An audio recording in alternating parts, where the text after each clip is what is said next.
1। अब आप सोचिए, हमने माना ये था कि कॉमन फैक्टर ए और बी के बीच में कॉमन फैक्टर क्या है, 1, और कोई कॉमन फैक्टर नहीं है, ठीक है। तभी तो ये कोप्राइम बने थे, आपस में सहभाज्य बने थे, कट नहीं रहे थे। लेकिन हमने अभी क्या प्रूफ कर दिया कि जो 2 है ना वो एक कॉमन फैक्टर है। तो मतलब जो हमने माना और आ गया उसका अपोजिट। फिर से समझिएगा, जो हमने माना उसका आ गया उल्टा। हमने माना क्या था कि √2 बराबर a/b एक रेशनल नंबर है, यही मान के चले थे ना हम, मतलब परिमेय संख्या है। और ये मान के जब चलते गए तो प्रूफ करते करते क्या आ गया, 2 एक कॉमन संख्या है a और b में। और अगर a और b में कोई कॉमन संख्या हो रही है तो हमने माना क्या था कि कॉमन फैक्टर 1 है, और आ गया क्या, कॉमन फैक्टर 2। इसका मतलब जो हमने माना था वो क्या हो गया, गलत। फिर से समझिए, यहीं पे बच्चों को समझ नहीं आता। √2 बराबर a/b है, हमने माना था कि a/b एक रैशनल नंबर है, परिमेय संख्या है, और इनके बीच में कोई कॉमन नहीं है, सिर्फ 1 कॉमन है। और प्रूफ करते करते क्या आ गया कि इनके बीच में 1 नहीं 2 भी कॉमन है।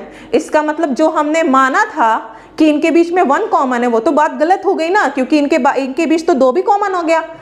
तो जो बात हमने मानी थी वो गलत हो गई, तो उसकी उल्टी वाली तो सही होगी ना। हमने माना क्या था कि √2 एक रेशनल नंबर है, और वो बात आगे चलकर गलत हो गई, तो इसका मतलब √2 एक इरेशनल नंबर होगा, ठीक है। अगर √2 रैशनल नंबर नहीं है तो √2 क्या होगा बच्चों, एक इरेशनल नंबर होगा, मतलब अपरिमेय संख्या।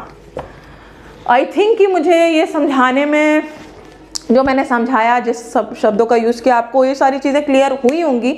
मैंने अपना फुल एफर्ट लगाया। अगर फिर भी समझ नहीं आता तो 1-2 क्वेश्चन इस तरह के और भी करा देंगे आपको, ठीक है। फिलहाल इस क्वेश्चन को बहुत ध्यान से समझिएगा, और अगर मेरी बात को आप बहुत ही फोकस्ड होके इस वीडियो को 2-3 से 4 बार देख के और उसको कॉपी पे लिख के प्रैक्टिस करते हैं, then you will never face any problem.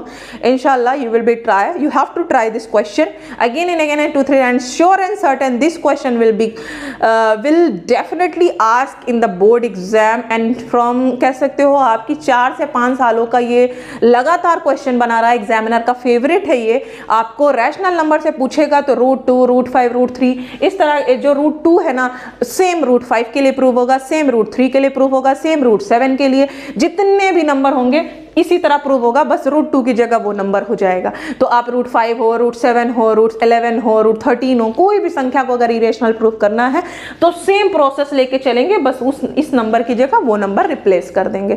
अगर आपको ये समझ में आया होगा और आपको मेरी वीडियो अच्छी लगती है तो लाइक, शेयर एंड सब्सक्राइब करना बिल्कुल ना भूलें। और अगर आपको क्लास देखने के बाद जरा भी अच्छा लगता है, जरा भी कॉन्सेप्ट क्लियर होता है तो कमेंट करना ना भूलें, क्योंकि कमेंट कर देते हैं आप तो थोड़ा मोटिवेशन ज़्यादा आता है बच्चों की तरफ से। अगर अच्छा फीडबैक मिले तो अच्छा लगता है। और अगर कोई प्रॉब्लम, ज़रूरी नहीं कि आप अच्छे ही कमेंट मैंने आपसे एक्सपेक्ट किए हैं, ज़रूरी है अगर आपको कोई प्रॉब्लम होती है तो आप उसको वो भी बताइए कि मैम इस स्टेप पे मुझे समझ नहीं आया, या इस स्टेप को आप ज़रूर फिर से बताइएगा, तो इंशाल्लाह I will be remove that problem also if you are having, if you will have after seeing this video.